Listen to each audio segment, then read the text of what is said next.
Welcome to the Risk Adjustment Coding and Documentation Specialty Series on pulmonary-related conditions. Today we will be discussing risk adjustment coding, documentation review, cancer coding guidelines, and pulmonary conditions. What is risk adjustment coding?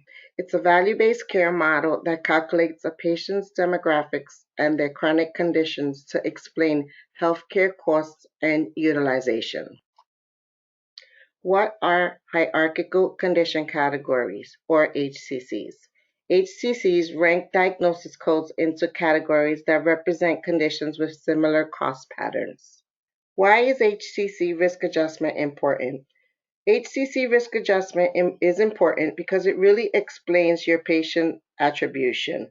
It paints a picture of your patient's health status, hence the need to document and code to the highest specificity. Payments are based on the highest degree of specificity within that HCC. This is why documentation and coding to the highest specificity is very important in risk adjustment. CMS also accounts for disease interactions. For example, a patient with CHF and COPD will get an additional lift on their RAF score due to the disease interactions. Documentation matters. We cannot stress this enough. Lack of documentation will leave a patient active diagnosis codes out of their risk profile and will have negative impact across all value-based care models.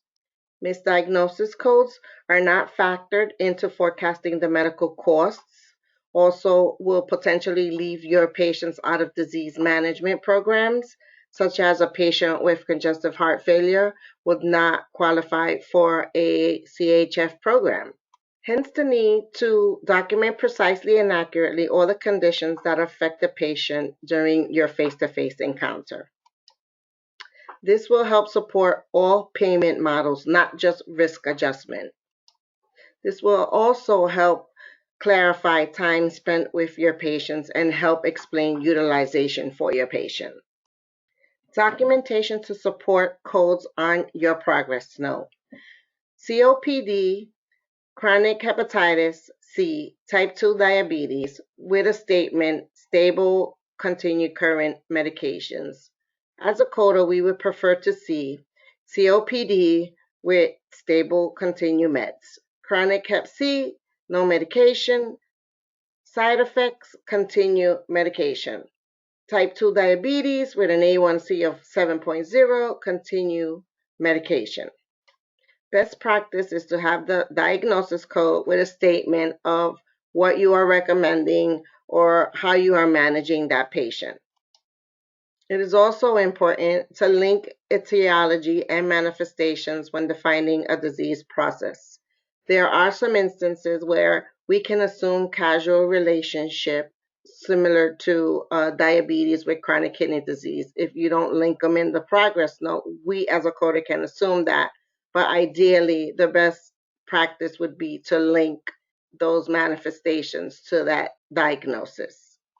Coding tips. Link your relevant labs and diagnostic results in your progress note. Unspecified codes should only be used during the testing and determination phase.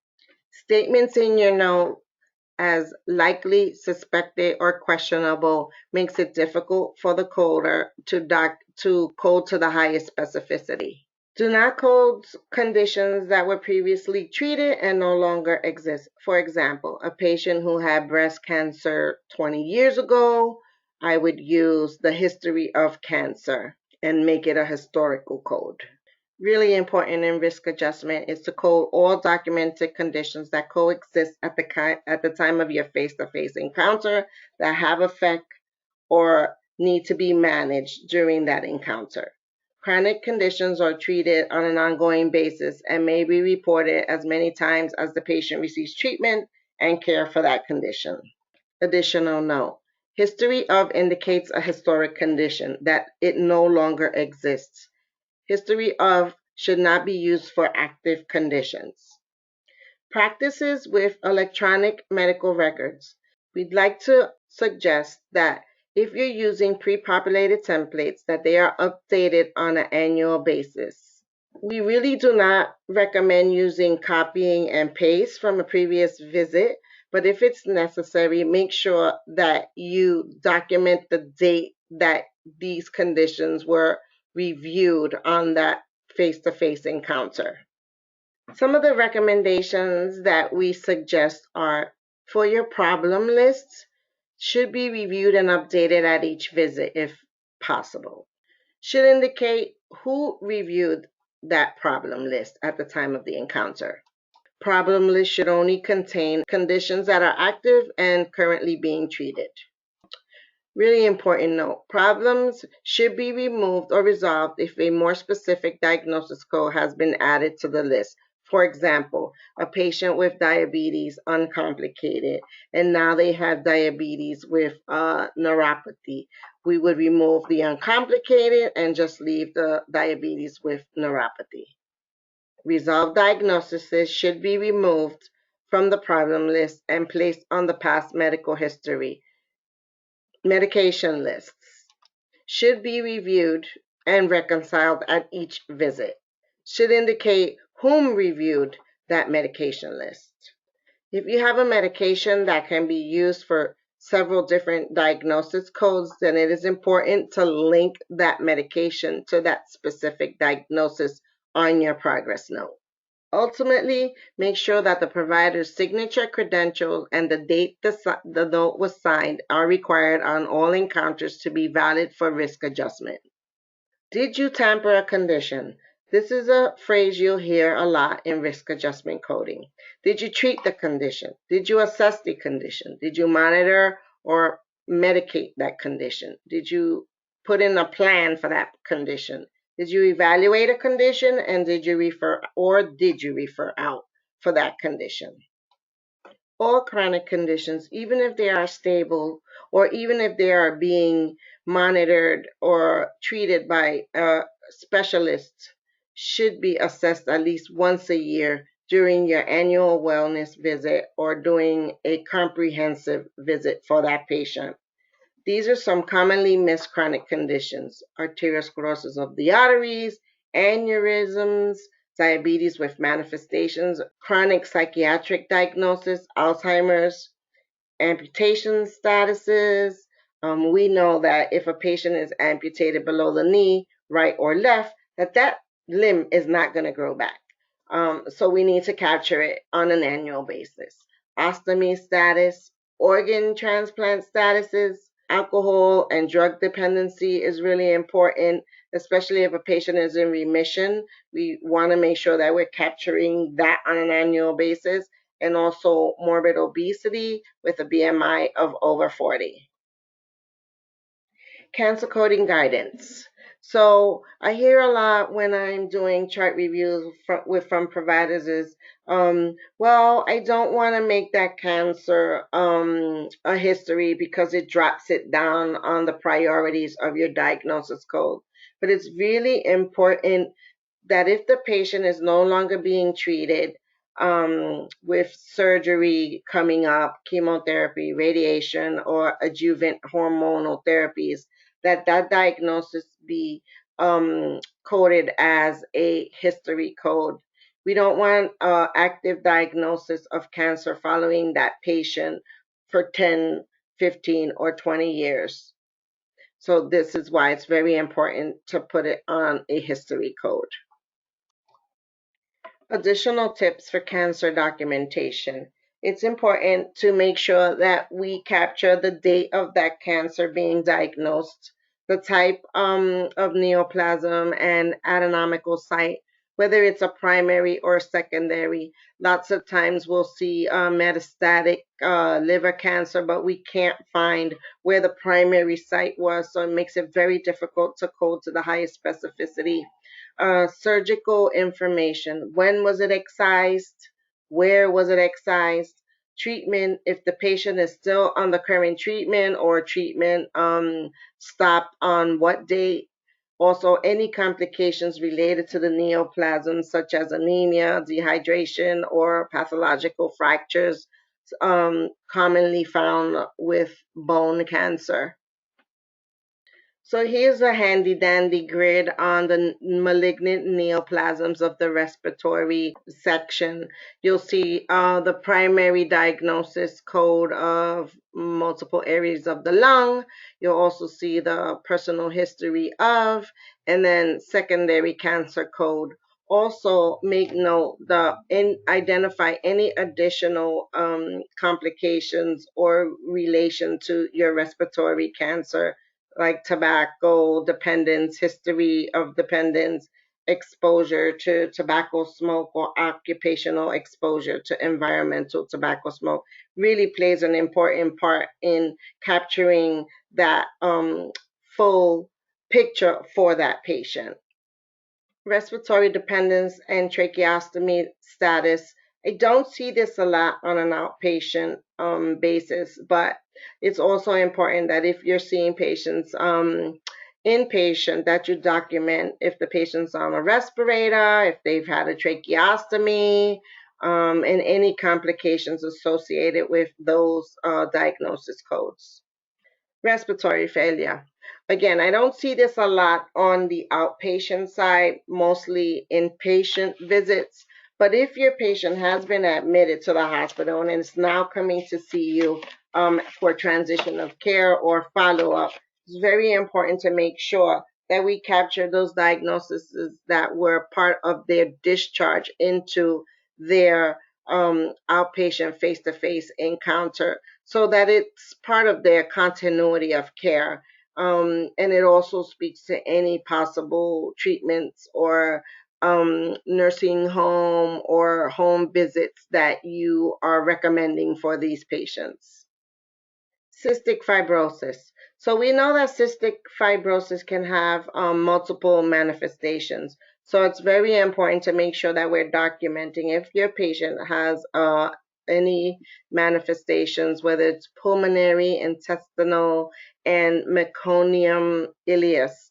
These are the additional codes, and also make sure that we're linking them into your progress note at the time of the encounter. COPD.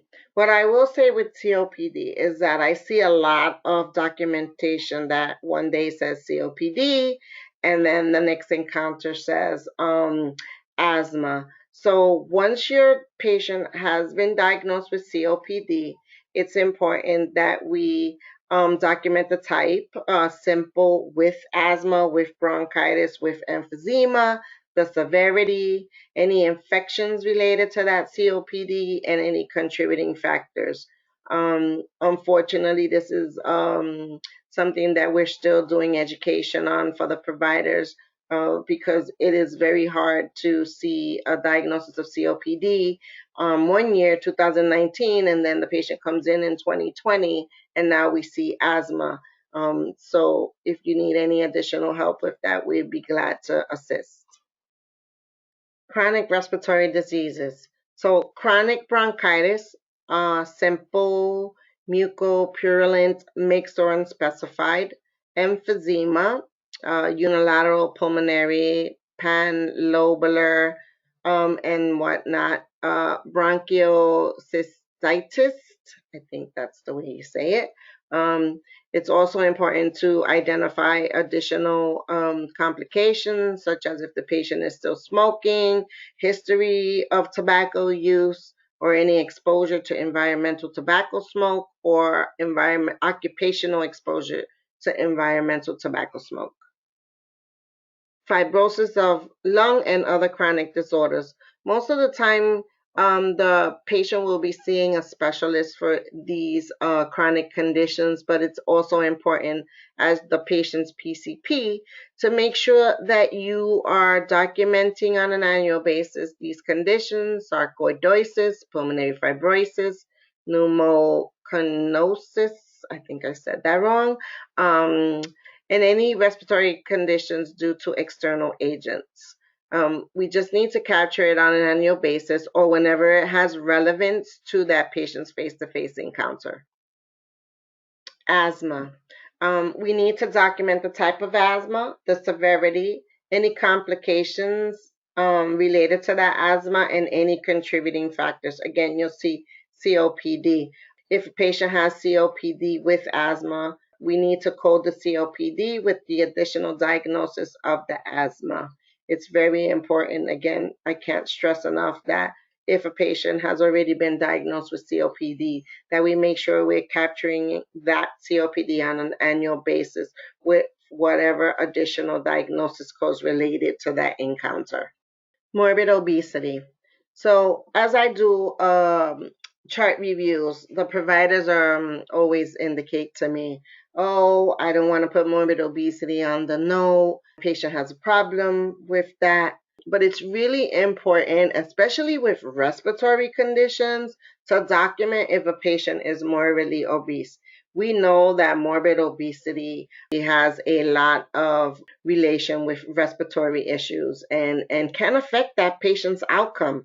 So capturing that morbid obesity, especially with the BMI, is very important during your face-to-face encounter. Obesity hypoventilation syndrome is not a condition that I see documented a lot in progress notes, but if it is truly in fact that condition, then it's important to capture it in your documentation and code it to the highest specificity. So, key takeaways. Review and update problem list and medication list as needed, right? Include problem and medication lists in your documentation to support active conditions. Document all chronic conditions at least once a year. I recommend during your annual well visit, but also when it has relevance to your patient's encounter. Document and code conditions to the highest degree of specificity. So that's the end of this webinar on pulmonary conditions. Also, we have an email here, icpcommunications@hhchealth.org.